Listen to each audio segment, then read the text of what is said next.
Okay, welcome to the Test of the Month webinar. Thank you so much for joining us today. Today's topic is deadlines, and I don't know what at all made me start thinking about what deadlines and using them in fundraising. Really can't remember, but it'll come to me at some point. But this isn't the only time of the year when we do use deadlines.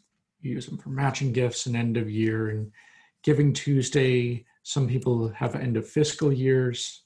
Obviously, our political campaigns have an end of months and end of quarters. So how much do deadlines help? And so there was a large Danish charity that took a look at this. Not a large Danish charity, but a large charity from Denmark, actually. And the subject line of the email is Lokwang is grilling rats. And it's talking about those folks who live on the street and the poverty there and what folks can do about it. So they sent out 62,000 emails and texts with that. And all they did in those emails and in the texts was change the deadline for the gifts. In email, they looked at a short deadline, which they considered 3 days, a medium deadline, which is 10 days, and their control was 34 days. They also, on the 10-day treatment, did a reminder and then not a reminder. In the text version, it was 2 days until their deadline, and 3 days was the medium version. So they included that in the headline of the email, and the deadline was a deadline for a matching grant. Here is the email. I had to go to Google Translate for this one, but what it says right up front is one of this charity's partners gives 10 kroner for each person donating before June 7th, which is my birthday. So obviously that's what they were looking at. By Nick's birthday, you have to have your donation in order for it to be matched with 10 krone. The results were that there was no significant impact in any of the treatments for having a deadline. That increased urgency did increase the number of unsubscribed requests that they get, and that was a significant change. Having that reminder in there at the 10-day mark did increase giving rates overall by 50%, but that's another way of saying that that second email was half as effective as the first. And those of you who have been to previous Test of the Month webinars will likely remember the result that when you take into account unsubscribe rates and pulling forward of donations, reminder emails can have an actually negative impact overall on your fundraising rate if there isn't a compelling reason for that deadline. And a theme that you're going to hear throughout this with deadlines and matching gifts and those sorts of things is that people are actually pretty good about sussing out what is a real deadline and what is one that you made up for fundraising purposes. So the researchers looked at why, and their guess was that email and text are I either do it now or I don't do it all media. And so even the 2 to 3 days they felt might have been too long as a deadline. And I would tend to agree with that. When we have deadlines, the most effective deadline emails are almost always the "this is your final day" type emails. Same thing for texting. You either respond to the text or you don't. And giving urgency there could be effective, but urgency isn't 2 days versus 3 days, for example. So how about in the mail? This was a random selection of New Zealand voters, so it's an acquisition list in essence. And what they did is they said, can you take this online survey? And if you do that, we'll give a $10 donation to either World Vision or Salvation Army. And they sent out letters with 3 different deadlines: a week deadline, a month deadline, and no deadline. And so before we go to the next slide, think of what you think would be the response in the mail from those URLs. And the week, I should mention, the week, the month deadlines are from the date of in home, not the date of when it was mailed, because otherwise that'd be way in the past. So what was most effective there? Turned out the least effective was a 1-month deadline. It apparently lacked both urgency and cut off the long tail.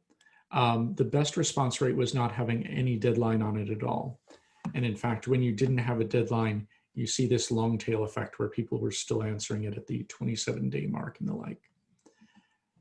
When you add 1 week, you can see it's very front-loaded, but you still have that same sort of front-loaded effect when there was no deadline. And in fact, more people responded on days 1, 2, and 3 in the no deadline condition than did in the you have to answer within 1 week. And so the implications of this is that the deadline didn't cause people to act faster, it actually cut off the long tail.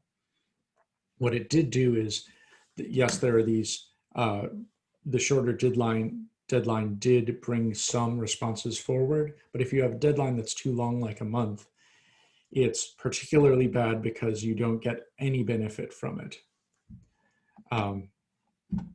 So given that they often relate, again, shoot me any questions that you have on any of these. I'll transition to matches because those frequently tend to have a deadline associated with them, but happy to go into greater detail on any of these. So from the Bavarian State Opera, they did a type of match testing where they looked at different match structures. And we think about a match as kind of the traditional one-to-one marketing. For those of you who have been watching the Trump campaign's emails, they have a match structure that started out as a 100% match, gosh, back in, I think, May or June. And they've been increasing that amount every few days up to weeks. Coming up to the election, it is now a 900 match launch. My wife and I are eagerly awaiting when it will be a 1000% match. And there is some other literature that we're not going to talk about here that says that any match above a 1-to-1 is a waste, but that seems to be a central part of some of their email strategy. So there's the control, there's no lead donor, there's no match commitment. Second treatment is lead donor. Someone's already funded the part of the program. We need your help with the other part. So a match without the match. 50% match, 100% match, you're familiar with those. Then two fun ones, non-linear match. So if anything that you donate over 50 euros, they will match 100%. So it's a way of trying to increase donations. So if you donate 120 euros, the donor gives 70 euros. If you donate 40 euros, they get nothing extra. And then kind of the opposite of that, fixed gift matching is any gift you make. So if you donate €1, someone's going to give 20 euros. If you donate 1,000 euros, someone's going to give 20 euros. But the 20 euros is triggered with the gift. And spoiler alert, this does about what you think it's going to do, in that it does increase response rate. But what does it do to the average gift? That is the teaser question that I will resolve now. Looking at the results, the best revenue per piece actually was with the lead donor program, not with any of the matches. So just saying that you have additional funding that's going to be coming in did help. So there's a question here, when referencing long deadlines being a negative approach, is this regarding a specific channel? I would say that it's regardless of the channel. We saw it with email, text, and mail in those few studies. Long deadlines, it seems like there are 3 different zones that you can be in for any sort of deadline. There's the short deadline, which builds up urgency. There's no deadline, which gives a long tail for some of these efforts. And then there's the awkward middle ground that does neither, cuts off your long tail and doesn't inspire urgency. And so that's kind of what we saw in the Lokwang case. That said, for each channel, what's short and what's long, I would view as very different. So in the mail, you saw the 1 week actually created more urgency than 1 month.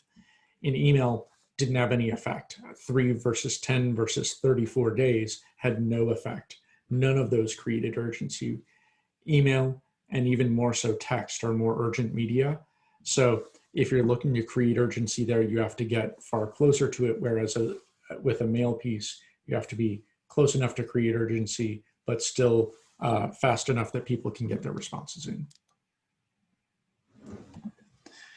So going back to the match here, you can actually see that the 50% match did a little bit better than the 100% match. That's not true of all of these studies of them, but actually a 50% match generally holds its own and sometimes does better than a 100% match. So if you have a smaller match structure, that may be something that you're looking to assess. The nonlinear match performed about as well as the 50% match. And then the fixed gift match, if your goal is to get gifts, this is your best one. You know, if you're just trying to get donors in the door, it does increase response rate. Average gift does suffer, as you might guess. Revenue per piece goes down. But for something like an acquisition effort or a reactivation effort, that may be more effective. That said, one of the additional learnings on matching gifts that I didn't include in here, and should have, my apologies, but there is some literature out there that matches are most effective with active donors. That 0 to 12 month population tends to be more stimulated by it. Those are the donors that are most engaged with your organization, generally speaking. Once you get into lapsed populations, it's not as effective a tactic. There's been some research to show. Same thing in acquisition. Matches don't seem to be as effective in acquisition as they are with an active donor population. So interesting. This would tend to indicate that these are all different types of structures that have different places in your toolbox. You know, if you do have a lead gift and they have not said, I can make it a matching gift, you can get a significant increase in average gift by showing that other people are supporting it. And there's a separate study that I also didn't put in here, that if there's a name to it, that if they're, and they specifically use the Gates Foundation. When they use the Gates Foundation on a lead gift, it increased response rate by 20%.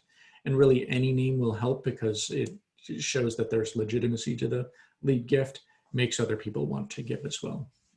But there's a place for fixed gift matches and for these 50 or 100% matches as well. Just depends on how you're able to structure it and what the people giving you money are willing to do. Then there's contingent matching, which is another structure that's kind of interesting. The idea is versus a standard match, what they're saying is they will match all new monthly donations, but only if a certain percentage of donors start a recurring donation today. And the researchers put it at 25, 50, 75%, or 100%. And I should specify here that researchers, we all know that every one of those is an unachievable goal.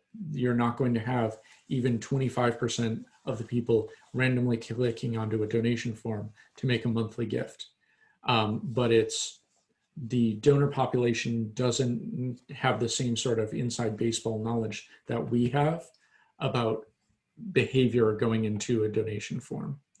So looking at the percent that are converting to recurring donations, you can see that a standard match did increase the people converting to recurring donations. And in the contingent match, though, the best opportunity was when you say 75% of people. If 75% of people do it, then they'll be matched today.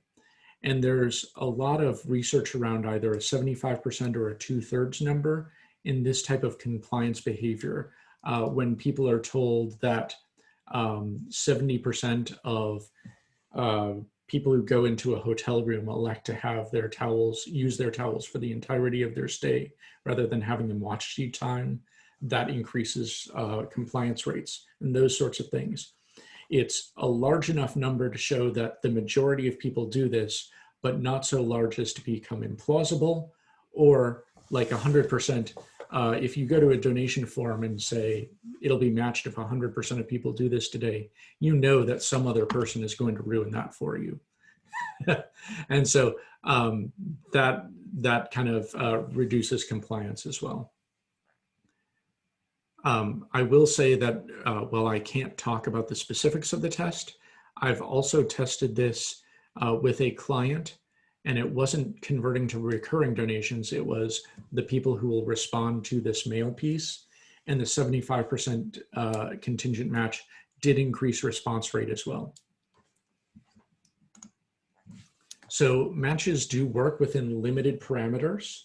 So they work versus controls. They work with low but not too low match amounts. 50% is a good one. But depending on what thing you're trying to accomplish, there may be some better solutions out there for you. Now, some of this research is very challenged because sometimes they will throw all months out to 24 months into the testing. And so matches don't look as good. For example, the Bavarian State Opera Fund, I believe, went out to either 24 or 36 months. And so perhaps the reason it was beat by a lead gift, although there are a number of studies that have that, is that matches worked with a portion of the population, but not the entire population, and thus it diluted the effect of the match. So, questions that you have today about this or about any other thing? We have about 12 minutes together. So feel free to ask questions about this, or if you're curious about whatever else, happy to answer anything that you have. And while you're furiously typing your questions into the chat or into the Q&A box, let me give a couple of pitches. First is, we would love to have tests from your organization shared here. We love to share what nonprofits are doing in particular, because the scientific studies are very good, but honestly, there's a lot of proxy work that goes on there. You know, I did it through Amazon's Mechanical Turk, or I had people do a survey, those sorts of things. When in reality, another organization like yours doing the mail piece or doing an email and getting a result, we know how to set up the tests and we know what our donors are going to be responding to. So it's really valuable. The other one is, I often make these topics up, but I'm really glad when folks ask for a specific type of research, because it not only focuses the call, but then I know that I'm delivering content that is helpful for you. So let's see if there are any questions.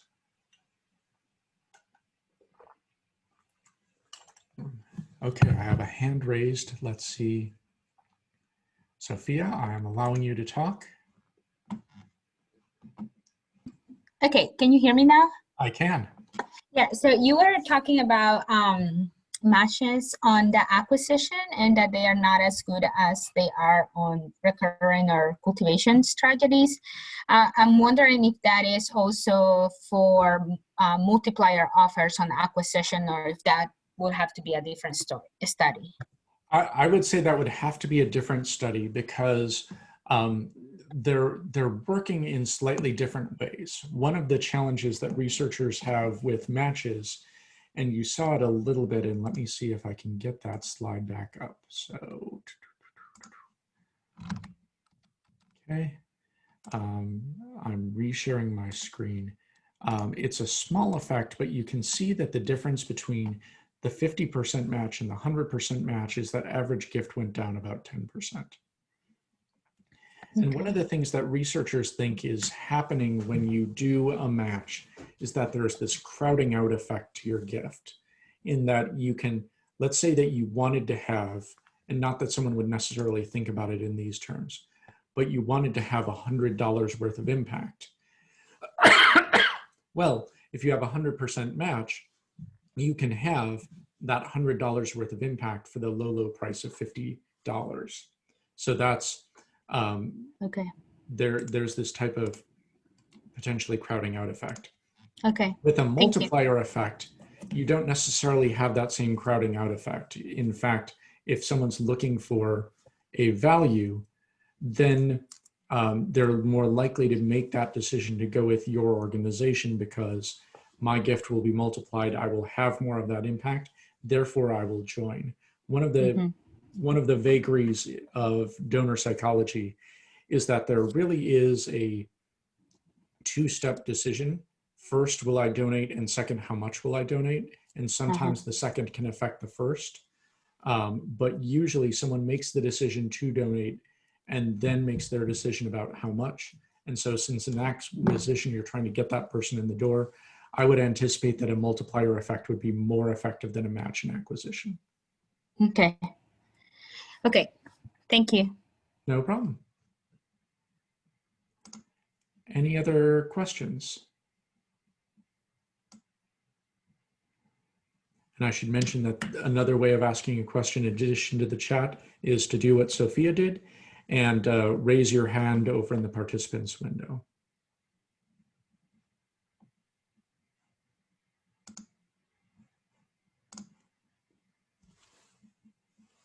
Okay. Thank you very much for your time today. If you need to reach me or have questions about anything that's been presented here, I'm at nellinger@mooredmgroup.com. That's NELLINGER at MOOREDMgroup.com. And this will be posted on YouTube as well if you have folks who want to look at this later on. And I'm happy to send note slides if that's helpful for anyone. Thank you very much for your time today. And I should mention, we will not be doing this in November or December because let's face it, all of us have enough to be getting along with. We're trying to get the money in the door, not necessarily making those tests. So if you don't want to reach out in the meantime, I will see you in 2021. Hopefully it's a better year than this one. Have a good one. Bye.